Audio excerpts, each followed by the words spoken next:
संजय गांधी राष्ट्रीय उद्यानांतर्गत येणाऱ्या दुकानांना नोटिसा पाठवण्यात आल्या। मालाड दहिसरच्या छोट्या दुकानदारांना वन विभागाच्या वतीनं नोटीस पाठवण्यात आली आहे। 6 आणि 7 तारखेला दुकानांवर तोडक कारवाई होणार आहे।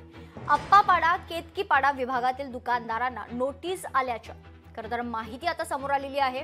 वन विभागाच्या नोटिशीमुळे दुकानदारांमध्ये भीतीचं वातावरण आहे।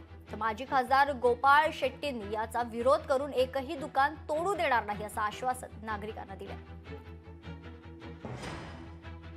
5 तारखेला फिल्म सिटी आणि 7 तारखेला दहिसरचा तोडकाम होणार आहे।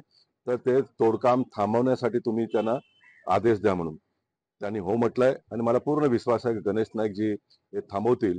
हे नॅशनल पार्क मध्ये केतकीपाडा किंवा फिल्म सिटी किंवा दामोनगरला जे जुने छोट्या छोट्या घर आहेत आणि त्या घरातल्या लोकांना लागणारे वस्तू आहेत, दैनंदिन आपण खातपात एखादा उद्योग तिकडे करत असेल तर तुम्ही तोडाफोडा बंद करा, आमचा काही विरोध नाही।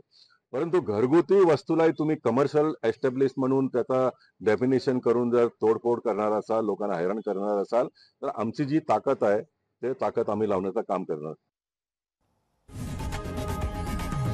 लोकशाही मराठी ऐका, पहा, जागरूक रहा।